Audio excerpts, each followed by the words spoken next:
الرحیم نحمده ونصلی ونسلم علی رسولہ الکریم اما بعد۔ میرے عزیزو، آپ حضرات جانتے ہیں کہ ہمارا ایصال ثواب کا چلا ہوا ہے۔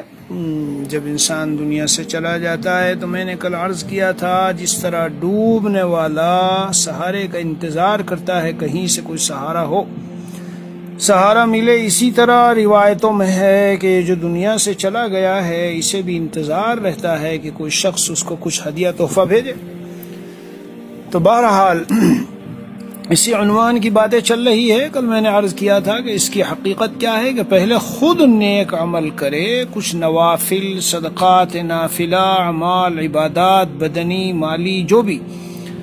خود کرے گا، اخلاص سے کرے گا، اس کا ثواب ملے گا۔ اب پھر اس کے بعد ثواب کو پہنچانا ہے۔ اگر خود ہی عمل غلط ہو، طریقہ غلط ہو، خود نہ پڑھتا ہو صحیح، جیسے بہت سی جگہ ہم نے دیکھا ہندوستان میں،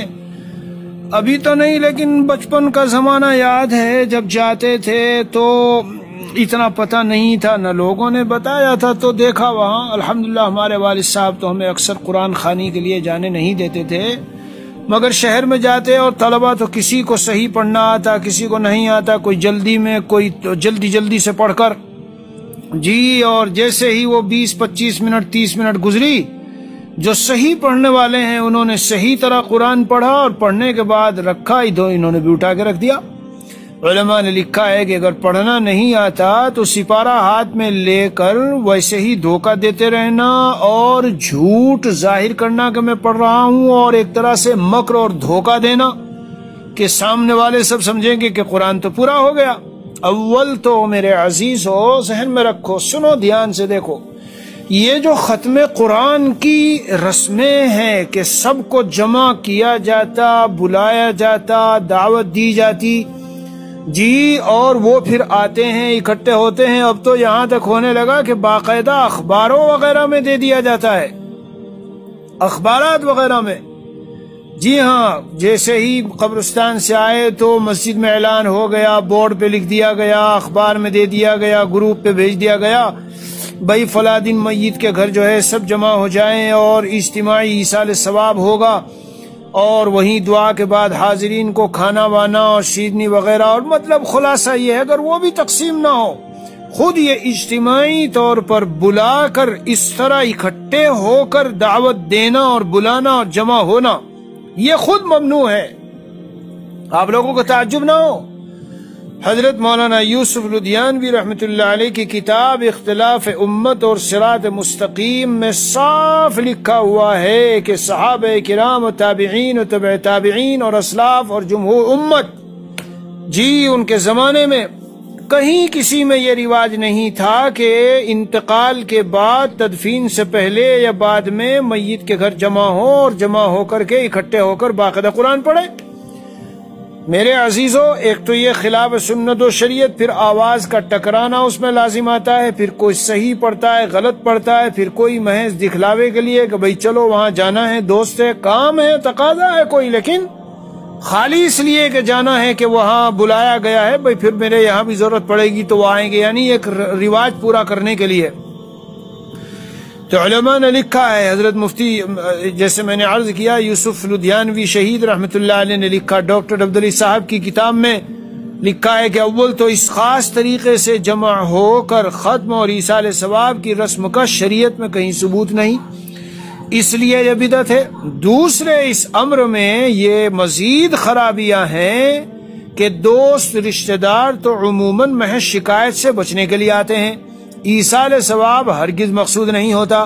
حتیٰ کہ اگر کوئی عزیز اپنے گھر بیٹھ کر پورا قرآن پڑھ کر بخش دے تو بھی اہل میت ہرگز راضی نہیں ہوتے، اور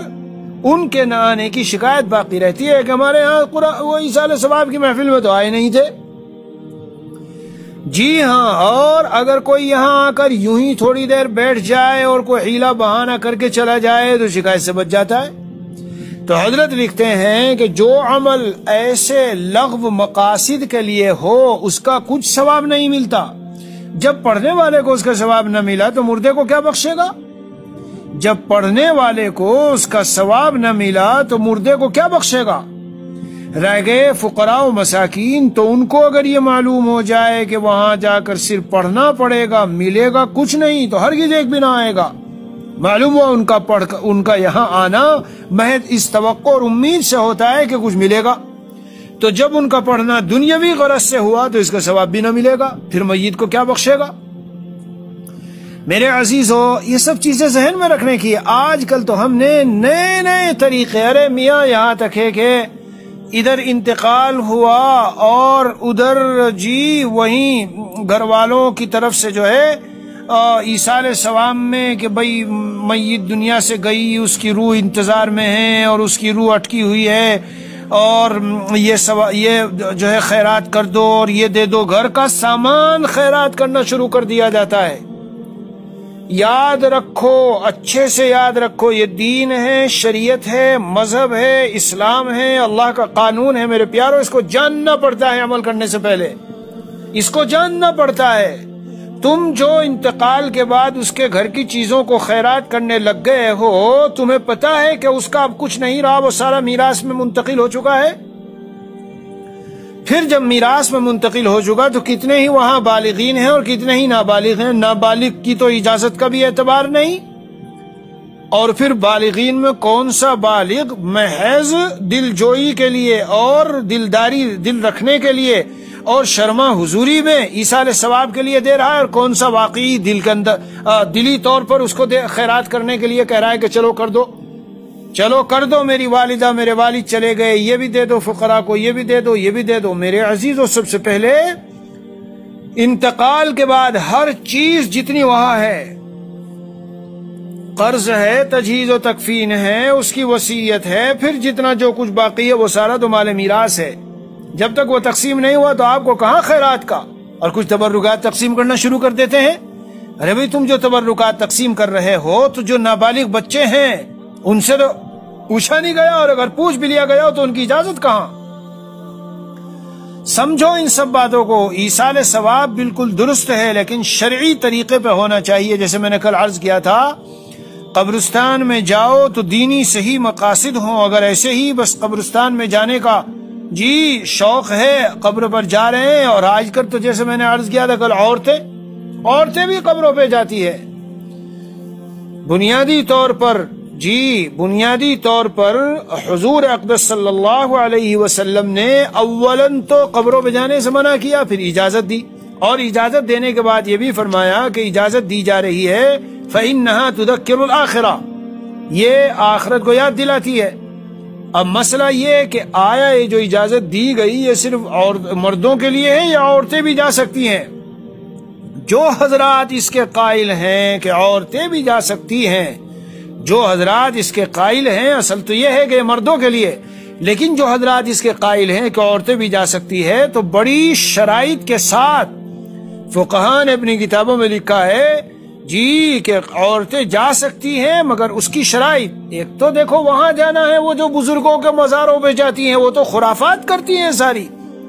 بہت زیادہ خرافات ہیں۔ ہم نے ہندوستان میں سب مزاروں پہ یہ اس طرح کے بڑے بڑے اولیاء اللہ سب جگہ جا کے دیکھا، خواجہ نظام الدین اولیاء ہوں، یہ صابر کلیری ہوں، یا جی مجدد الفسانی یا فلاں، یہاں بے پردگی ہوتی ہے اور بہت زیادہ خرافات، شرک و بدعات۔ تو مزارات پر عورتوں کا جو جانا ہے، تو اگر وہ جانے والی ہو تو نمبر ایک تو فقہاء نے لکھا ہے کہ وہ جوان نہ ہو، بوڑھی عورت ہو، خوب پردے کے ساتھ جائے، پھر وہاں جا کر شرک نہ کرے، بدعت نہ کرے، قبر پر پھول نہ چڑھائے، چادر نہ چڑھائے، اور نہ صاحب قبر سے کچھ مانگے، نہ منت مانگے، رونا دھونا اور نوحہ بازی نہ کرے، اور بھی خلاف شرع کام کا ارتکاب نہ کرے۔ ان شرائط کی مکمل پابندی کرنے والی عورت قبرستان جا سکتی ہے، اور جو عورت ان شرائط کی پابندی نہیں کر سکتی اس کا قبرستان اور مزارات پر جانا حرام ہے۔ یہ کتاب سنا رہا ہوں، حضرت ڈاکٹر عبدالعلی صاحب کی معتبر کتاب امداد الاحکام کے حوالے سے لکھا ہے۔ تجربہ اور مشاہدہ بھی یہی ہے کہ عورتیں ان شرائط کی قطعاً پابندی نہیں کرتی، بالخصوص عرس وغیرہ کے موقع پر، جو آج کل سراسر منکرات، بدعات اور مفاسد سے مرکب ہوتا ہے، مجموعہ مفاسد ہے۔ لہذا اس موقع پر ان کا جانا بلا شبہ حرام اور ناجائز ہے۔ حدیث شریف میں ایسی عورتوں پر لعنت آئی ہے، حدیث شریف میں ایسی عورتوں پر لعنت آئی ہے۔ اسی طرح میرے عزیزوں اور بھائیوں، گھر میں کسی کو پڑھنا وڑھنا آتا نہیں، چلو کچھ بچوں کو کہیں سے بلا لاؤ، ان کو 100-200 روپے دے دیں گے ہر بچے کو، اور ان کو گئے آؤ بھائی چلو ذرا تمہیں ہم 200-200-100 روپے دیں گے، ہمارے مرحوم کے لیے تم قرآن کچھ پڑھ دو اور اس کا ثواب کر دو۔ اسے اجرت پر قرآن پڑھانا کہتے ہیں، یہ ناجائز ہے، یہ جائز نہیں ہے۔ جی ہاں، ذہن میں رکھیے یہ بات، جب جائز ہی نہ ہو تو اس پر تو ثواب ہی نہیں ملا، جب ثواب ہی نہیں ملا تو آگے بھیجو گے کیا؟ بعض لوگ آیت کریمہ اس مسئلے کو بھی لکھا ہے، بعض لوگ ایسا بھی کرتے ہیں کہ مرحوم کے ایصال ثواب کے لیے اجرت پر ایک آدمی رکھ لیتے ہیں جو روزانہ مرحوم کی قبر پر قرآن کریم کی تلاوت کرتا ہے۔ حضرت مفتی رشید صاحب لکھتے ہیں جی اس طرح سے وہ اپنے زعم اور گمان کے مطابق مرحوم کو ثواب پہنچاتا ہے، سو واضح ہو کہ اجرت پر ایصال ثواب کے لیے قرآن کریم پڑھنا اور پڑھوانا حرام ہے۔ بعض لوگ آیت کریمہ اور کلمہ طیبہ کا ختم بھی برائے ایصال ثواب اجرت دے کر کراتے ہیں، کچھ پیسہ دے کے بلا لیتے ہیں لوگوں کو، چلو بھائی ختم پڑھ لو، تو ان کا ختم بھی اجرت دے کر کرانا حرام ہے۔ تو میرے عزیزو، جو چیزیں ممنوع اور حرام ہو تو خود کو ثواب نہیں ہے، جب خود کو ثواب نہیں ملا تو آگے دوسروں کو کیا پہنچائیں گے؟ اسی طرح بعدوں نے صرف شعبان کی جو رات آتی ہے شب برات، اور اسی طرح عید کی نماز کے، اس کو خاص کر لیا ہے۔ بھائی ثواب پہنچانے کے لیے، جی ثواب پہنچانے کے لیے اعمال کیجئے، صدقات نافلہ دیجئے، اور تخصیص کے ساتھ کسی ایک خاص دن ہی کو مقرر کر کے یہ سمجھنا بس اسی میں ثواب پہنچے گا۔ پابندیاں اپنی طرف سے نہ ہونی چاہیے، شریعت نے کوئی خاص وقت مقرر کیا ہو اور شریعت کا بنایا ہوا کوئی قانون ہو، جی تب تو درست ہے۔ لکھا ہے کہ بعض جگہ لوگ شعبان کی 14ویں تاریخ کو مردے کی عید مناتے ہیں اور قسم قسم کے کھانے، حلوے، مشروبات، فروٹ وغیرہ تیار کرا کر ایصال ثواب کی غرض سے کسی غریب کو دیتے ہیں۔ ایصال ثواب تو پسندیدہ اور ثواب کا کام ہے جس کے لیے شریعت نے دن، تاریخ اور کھانوں کی کوئی پابندی نہیں رکھی، لہذا لوگوں کا اپنی طرف سے پابندیاں بڑھانا بدعت ہے، اور مردے کی عید منانا بالکل خلاف اصل اور ناجائز ہے۔ اور تیجا، 40واں وغیرہ یہ تو میں کل بتا چکا ہوں۔ اس لیے ایصال ثواب تو ضرور کرنا چاہیے، لیکن علماء سے پوچھئے اور شرعی طور پر پہلے اس کی تحقیق کیجئے۔ قرآن شریف پڑھو، قرآن ختم ہوا ہے، روزانہ قرآن پڑھ رہے ہو، ایک منزل پڑھ رہے ہو، ایک پارہ پڑھ رہے ہو، یا آدھا پارہ پڑھ رہے ہو، یا میرے پیارو، میرے عزیزو، سورہ فاتحہ پڑھ لی، سورہ اخلاص پڑھ لی، سورہ یاسین شریف پڑھ لی، ثواب پہنچا دو حضور اقدس صلی اللہ علیہ وسلم کی روح کو۔ جی، اور جیسے میں نے کل عرض کیا تھا، اے اللہ میں نے جو کچھ پڑھا اس کا ثواب میرے محبوب آقا مدنی محمد الرسول اللہ صلی اللہ علیہ وسلم کی روح کو پہنچ جائے، اور آپ علیہ الصلوۃ والسلام کے طفیل اور برکت سے اے اللہ یہ جو کچھ میں نے پڑھا ہے، جو کچھ میں نے تلاوت کی ہے، جو میں نے نفلی اعمال کیے ہیں، اور سنو جو میں نے درس و تدریس کی ہے، ہاں یہ جو ہمارے ایک استاد نے ہم کو بتایا کہ بھائی تم جو ہے یہ فلاں کا انتقال ہو گیا تو آج چھٹی منائیں گے، سوگ منایا جائے گا، چھٹی ہے، کچھ نہیں کام ہوگا، تو فرمایا ارے اللہ کے بندو، سوگ منانے اور چھٹی کرنے سے اور سبق وغیرہ نہ پڑھنے سے تو اور نقصان ہے، اپنا بھی نقصان، اور اس کو بھی کوئی نفع نہیں میت کو۔ تم سبق پڑھو، اور یہ جو تم نے آج کا سبق پڑھا ہے، سارے سبق پڑھے ہوئے کا ایصال ثواب کر دو۔ سمجھو، غور سے سمجھو، نیک اعمال، جو اعمال نافلہ ہیں، نیک اعمال ہیں، ان کا ثواب پہنچا سکتے ہو بھائی۔ بیان، تقریر، وعظ، نصیحت، درس، تدریس، یہ جو ہم کر رہے ہیں ان اعمال کا، اے اللہ میں نے جو آج دن بھر میں نیکیاں کی ہیں ساری، ان کا ثواب میری امی کو پہنچے، میرے ابا کو پہنچے، میرے والدین کو پہنچے، اقربا اعزا کو پہنچاؤ۔ ابھی 2-4-5 دن پہلے کی حضرت مفتی تقی عثمانی مدظل العالی کی وہ آواز میں وہ باتیں سنی کہ حضرت مفتی سرولی کا انتقال ہوا، بھائی جو آج کا سبق ہوا ہے اس کا ثواب ان کو اور دوسرے لوگوں کو پہنچا دو۔ ہم یہ سمجھتے ہیں بس ثواب پہنچانے کے لیے صرف قرآن کریم کا پڑھنا ہے، آیت کریمہ کا پڑھنا ہے، سورہ اخلاص کا پڑھنا ہے۔ ارے میاں سارے نیک اعمال، اس لیے میں عرض کر رہا ہوں اس طرح ثواب پہنچاؤ۔ اور نبی اکرم صلی اللہ علیہ وسلم کی روح مبارک آپ کے دوفیل سے میرے والدین کو، اساتذہ کو، مشائخ کو، اللہ اس کا ثواب میرے اہل و عیال کو، میرے اقربا اعزاء کو، اور جو آپ کو مرحومین میں یاد ہو جس نے آپ کے ساتھ احسان کیا، اچھا سلوک کیا، آپ سے محبت رکھتا تھا، تعلق تھا، جی امیدیں رکھتا تھا، اور آپ کی عظمت دل میں تھی، عقیدت تھی، آپ کے ساتھ کبھی احسان حسن سلوک کیا ہے، اور ویسے بھی یعنی حضرت نبی اکرم صلی اللہ علیہ وسلم کے جو امتی ہیں میرے عزیزو، ہاں جو امتی ہیں ان کو ثواب پہنچاؤ۔ آئندہ زمانہ آئے گا کہ بھی لوگ آپ کو ایسے ہی ثواب پہنچائیں گے، میں نے کل کہا تھا۔ اب یہاں ایک خاص نکتہ سنو میرے عزیزو اور بھائیو، جب ہم اپنے ان اعمال کا ثواب میت کو پہنچا دیں گے تو حضرت یہ بتاؤ، پھر مثلا ہم نے جو قرآن ختم کیا، اور جو نیک کام کیے اور جو نفلیں پڑھی اور جو درس و تدریس وغیرہ کی، تو ان کا جب ثواب ہم نے میت اور ان کی ارواح کو پہنچایا، ہمیں بھی ملے گا یا نہیں؟ سمجھو ایک سوال، اور دوسرا سوال سمجھاؤں، سنو۔ جب ہم ثواب پہنچاتے ہیں اور ہم نے مثلا حضور اقدس صلی اللہ علیہ وسلم کو پہنچایا اور پھر اپنے والدہ کو اور فلاں کو، تو کیا یہ تقسیم ہو کے ملے گا یا پورا سب کو ملے گا؟ بہت اہم باتیں ہیں دونوں۔ میرے بھائیو سن رہے ہو؟ پھر سے سن لو سوال، دونوں بہت اہم سوال ہیں۔ ایک سوال تو یہ ہے کہ جب ہم ایصال ثواب کر دیتے ہیں تو مثلا ہم نے حضور اقدس صلی اللہ علیہ وسلم کی روح کو ثواب پہنچایا، پھر والدین فلاں، تو ان سب کو اس قرآن کریم کا ثواب برابر ملے گا، ہر ایک کو ایک قرآن کا مثلا، یا تقسیم ہو جائے گا؟ اگر تقسیم کو سوچے تو پھر تو اگر ہم نے پوری امت کا نام لے دیا تو پھر تو ہماری امی کے پاس، ابا کے پاس، بیٹے کے پاس، شوہر کے پاس، بیوی کے پاس، فلاں کے پاس بہت تھوڑا سا پہنچا۔ نمبر 2، جب ہم نے اپنا ان اعمال کا ثواب ان کو دے دیا تو اب ہمارا ثواب ہمارے پلے میں رہا، قیامت کے دن ہم کو ملے گا یا نہیں ملے گا؟ میرے عزیزو دونوں کا جواب سنو۔ سب سے پہلی بات تو ذہن میں رکھنی چاہیے، حضرت گنگوہی قدس سر روح، حضرت مولانا قاسم نانوتوی جو ہمارے اکابر علماء دیوبند کے 2 بڑے ہیں، جی اس مسئلے میں جزئی طور پر ان دونوں میں اختلاف تھا اور صریح جزیہ کوئی تھا نہیں، تو بہرحال اصول اور عدل و انصاف کی بظاہر بات تو یہ ہے کہ جب مثلا کسی نے 1,02,000 کو دیے تو 50,000 آئے، اور 4 کو دیے تو 25,000 آئے، اور اسی طرح 10 کو دیے تو 10,000 آئے۔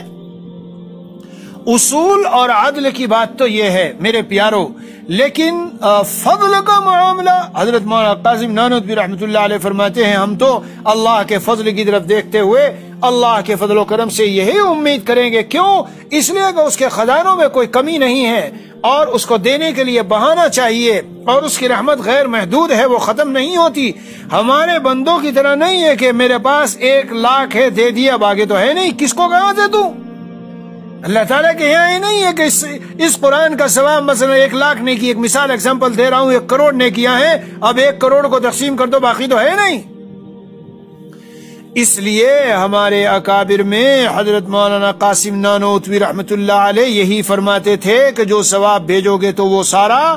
جو کچھ آپ نے بھیجا ہے جتنا، وہ سب کو اسی طرح پورا ملے گا، تقسیم نہیں ہوگا۔ اللہ عز و جل کی رحمت یہی کا تقاضا یہی ہے، ارحم الراحمین ہونے کا تقاضا یہی ہے جی، اور اللہ کے فضل سے ہم امید رکھتے ہیں، ہم اللہ تعالیٰ سے عدل کا معاملہ نہیں، فضل کے معاملے کی امید رکھتے ہیں۔ اس لیے میرے عزیزوں اور بھائیوں، ہمیں پوری امت کو ثواب پہنچائے، جی ہاں، سب کو انشاءاللہ پورا ملے گا۔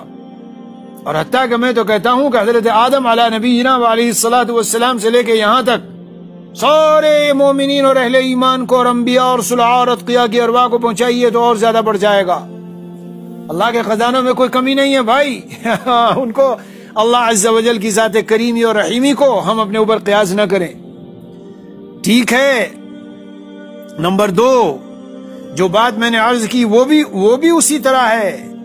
ضابطے کا معاملہ تو وہی ہونا چاہیے. حضرت مفتی یوسف الدین بھی لکھتے ہیں کہ ضابطے کا معاملہ تو وہی ہونا چاہیے جو ان صاحب نے کہا، لیکن اللہ تعالیٰ کے ہاں صرف ضابطے کا معاملہ نہیں ہوتا بلکہ فضل و کرم اور انعام و احسان کا معاملہ ہوتا ہے. اس لیے ایصال ثواب کرنے والوں کو بھی پورا اجر عطا فرمایا جاتا ہے، بلکہ مزید. اب آئیے میں آپ کو مزید کی دلیل دے دیتا ہوں. مزید کیسے ملتا ہے؟ ایک روایت ہے جس کے الفاظ یہ ہیں. ایک روایت ہے اگرچہ ضعیف ہے، لیکن جب چند ضعیف روایتیں جمع ہو جائیں تو ان کو فضائل میں ہم لے سکتے ہیں. من مر على المقابر فقرأ فيها 11 مرة قل هو الله أحد ثم وهب أجره للأموات أعطي من أجر بعدد الأموات. کیا مطلب؟ جو شخص کسی قبرستان سے گزرا اور قبرستان میں اس نے فقرأ فيها 11 مرة قل هو الله أحد، جی ہاں، تو اس نے 11 مرتبہ وہاں سورہ اخلاص پڑھ لی، قل هو الله أحد شریف پڑھی اور مردوں کو اس کا ایصال ثواب کیا، تو اس شخص کو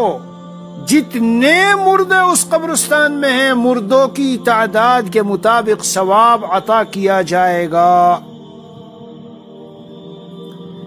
مردوں کی تعداد کے مطابق ثواب. سبحان اللہ. تو بھائی جو اصولی بات تھی اس سے تو معاملہ اور زیادہ ہو گیا. اسی طرح ایک روایت میں ہے من حج عن ابیہ و امہ فقد قضا عنہ حجتہ وکان له فضل 10 حجج. جس نے اپنے ابا اور اماں کی طرف سے حج کیا، جی تو اس نے اپنا فقط قضا عنہ حجتہ، جی اس کا حج تو ادا کر لیا اور اس کے لیے بھی 10 حجوں کا مزید ثواب ہوگا. یعنی مرحوم کا حج ادا کیا، لیکن ساتھ ساتھ میں اس شخص کو کیا ملا؟ اس شخص کو یہ ملا 10 حج. تو جو بات میں نے عرض کی تھی، اور پھر دیکھو سنو غور سے جو میں بات میں عرض کروں گا کہ اس کا جو احسان اور حسن سلوک ہوا اپنے اساتذہ کے ساتھ، امت کے مومنین مومنات کے ساتھ اور اپنے والدین کے ساتھ، اقرباء اعزاء کے ساتھ، اس حسن سلوک کا اجر و ثواب اللہ تعالی نامعلوم، 1 قرآن کے برابر نہیں، 10 قرآن کے برابر نہیں، اور 100 قرآن کے برابر نہیں، نامعلوم اپنے غیب کے خزانوں سے اللہ عز و جل کس قدر عطا فرما دے. یعنی 2 باتیں ہیں. ایک تو ہے کہ اس قرآن پاک کا ثواب، لیکن میں کچھ اور عرض کر رہا ہوں کہ جب اس نے قرآن پاک کا، اپنی درس و تدریس کا، اپنے نفلی اعمال کا ثواب مثلاً کسی اللہ والے کو بخشا، مثلاً اپنے والدین کو بخشا، مثلاً پوری امت مسلمہ کے لوگوں کو پہنچایا، تو اللہ عز و جل اس نیک عمل کے بدلے جو اس نے اپنے والدین اور اساتذہ کے ساتھ کیا اور حضرت نبی اکرم صلی اللہ علیہ وسلم کی نسبت کے تعلق سے جو پوری امت کے لیے کیا، اللہ تعالیٰ اس نیک عمل کے بدلے میں اسے کتنا دے دے؟ غیر محدود. جی کتنا دے دیں؟ غیر محدود. اللہ تعالیٰ کتنا بھی دے سکتے ہیں. تو اس نے اس اعتبار سے محدود کا سودا غیر محدود کے ذریعے کیا، محدود دیا اور غیر محدود لیا. سمجھو میرے عزیزوں میں جو بات عرض کر رہا ہوں. اس لیے یہ ایک عمل اختیار کرنا چاہیے. بہت یعنی اس کی فضیلت بھی ہے اور فائدہ بھی ہے. مفتی یوسف الدین رحمۃ اللہ علیہ نے جی لکھا ہے کہ کتاب الزکات میں تاتار خانیہ کے حوالے سے محیط سے نقل کیا ہے کہ جو شخص نفسانی صدقہ کرے اس کے لیے افضل یہ ہے کہ تمام مومن مردوں اور عورتوں کی طرف سے صدقے کی نیت کر لے کہ یہ صدقہ سب کو پہنچ جائے گا اور اس کے اجر میں بھی کوئی کمی نہیں ہوگی. دیکھو اچھا غور کرو، ابھی رمضان گزرا تھا اور ابھی انشاءاللہ پھر قریب آنے والا ہے. تو وہاں روایتوں میں آتا ہے کہ اگر کسی شخص نے صائم روزے دار کو پانی سے بھی افطار کرا دیا اور کھجور سے افطار کرا دیا، کوئی بہت بڑا روح افزا کا جوس اور شربت اور مینگو اور فلان یہ چیزیں نہیں، اتنی کوئی بڑی وہ چیزیں نہیں، ہلکی پھلکی چیزیں سے بھی تو اس شخص کو جس نے افطار کرایا ہے وہ تمام روزے داروں کے روزے کا اجر و ثواب ملے گا اور اس کے روزے میں کوئی کمی نہیں ہوگی، ان کے ثواب میں کوئی کمی نہیں ہوگی۔ تو اللہ تعالیٰ کی شان تو اس طرح ہے، اس لیے یہاں اس موقع پر بھی اللہ عز و جل کی طرف سے اس کو کتنا دے دیا جائے بہرحال اس کا اندازہ ہم نہیں لگا سکتے، اس لیے اس سوال کا جواب بس ذہن میں رکھو اور پوری امت کو ثواب پہنچاؤ۔ ایک اور سوال بہت سے لوگ پوچھ لیتے ہیں، کیا زندہ رہتے ہوئے بھی کسی آدمی کو ہم ایصال ثواب کر سکتے ہیں؟ یہ تو ایک سوال ہے نا، اسی میں ایک دوسری برانچ اور شاخ ہے سوال کی۔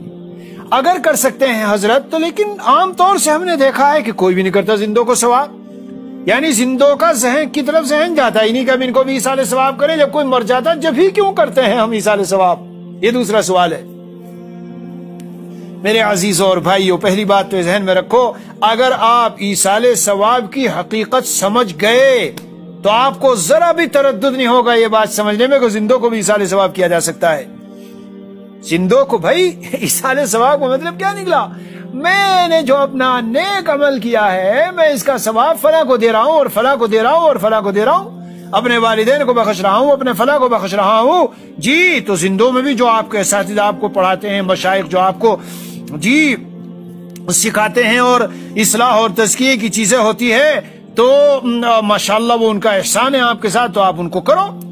جیسے جب حضرت والا حیات تھے رحمت اللہ علیہ، ہم دیکھتے تھے وہاں خانقاہ میں بہت سے لوگ حرمین میں رہتے ہوئے ماشاءاللہ حضرت والا کی طرف سے عمرہ کر رہے ہیں، حضرت والا کی طرف سے طواف کر رہے ہیں اور یہ کر رہے ہیں، یعنی اکثر و بیشتر روز خبریں آتی تھی۔ اللہ والے میرے عزیزوں بڑی اونچی چیز ہوتے ہیں، جو خزانے وہ دنیا سے لوٹ کے جاتے ہیں، میں قسم کھا کے کہتا ہوں کہ پتہ بھی نہیں چلتا دوسروں کو، دنیا داروں کو کہ کیا کیسی تھی زندگی اور کیسے تھے اس کے مزے، کیا تھے اس کے مزے اور کیا تھی زندگی۔ ہاں جیتے ہیں 60-70 سال لیکن سینکڑوں اور ہزاروں سال کے برابر جی کے چلے جاتے ہیں، اتنا کچھ کر ڈالتے ہیں اپنے لیے۔ جی ہاں، یہ جو لوگ جن کو وہ تیار کر دیتے ہیں یہ جس طرح سے ان کو ایصال ثواب کر کے اور کیا کیا خزانے ان کے اس میں بھیجتے ہیں زندہ رہتے ہوئے بھی۔ بہرحال 2-3 منٹ ہے تو میں بتا دوں، زندہ بالکل پہنچاؤ بھائی زندہ کو ثواب۔ اب وہ جو دوسرا سوال ہے، اصل میں مردوں کو ایصال ثواب کا اہتمام اور خیال دل میں اور زیادہ اس کی طرف ذہن اور فکر اور عام رواج اس کا کیوں ہے؟ اس لیے کہ جب انسان بیچارہ مر گیا اب وہ خود تو عمل کرنے سے بالکل عاجز ہے، چلا گیا دنیا سے، نہ وہ نماز پڑھ رہا ہے نہ تلاوت کر رہا ہے، تو ایسی جگہ پہنچا ہے کہ اسے نیکیوں کی شدید ضرورت ہے، تو سب کو احساس ہوتا ہے، دل میں گزرتا ہے، دل میں گزرتا ہے اور سب کو احساس ہوتا ہے کہ بھائی اب تو وہ دنیا سے چلا گیا تو اس کو کچھ بھیجو، اور وہاں اس کو کچھ ضرورت پڑ رہی ہے، اور اگر کوئی مسئلہ ہو تو وہاں جی ہاں 70,000 مرتبہ وہ کلمہ بھیج دینے کے نتیجے میں بخشش کا ہونا، یہ بھی حدیث شریف ہے۔ انشاءاللہ کل کو اور تیسری قسط میں اور چند باتیں عرض کروں گا کہ مرحومین اپنے خاص جو ہوں ان کو ایک نصاب کلمے کا ثواب پہنچا دینا چاہیے، کل انشاءاللہ اس پر میں بات کروں گا۔ بہرحال تو اس لیے زیادہ اہتمام نہیں ہوتا، بلکہ آدمی جو زندہ ہوتے ہیں بس ان کی طرف ذہن نہیں جاتا۔ علماء نے لکھا اس کی مثال ایسی ہے کہ آپ کوئی ہدیہ ہو اور بھیجنا چاہتے ہو تو ایک تو وہ شخص ہے جو ماشاءاللہ خود صاحب دولت ہے اور خود برسر روزگار ہے اور اس کے پاس پیسہ ہے، دولت ہے، سب کچھ ہے، جی تو اس کو بھیجتے تو ہیں کبھی کبھی، لیکن زیادہ اہتمام ایسے لوگوں کو دینے کا کرتے ہیں جو بیچارے خود کمانے سے معذور ہیں، جی یا مثلا دین کی خدمت میں لگے ہیں اور کمائی ومائی کا سلسلہ نہیں کر رہے ہیں، تو زیادہ ذہن اس طرف جاتا ہے، زیادہ ذہن اس طرف جاتا ہے۔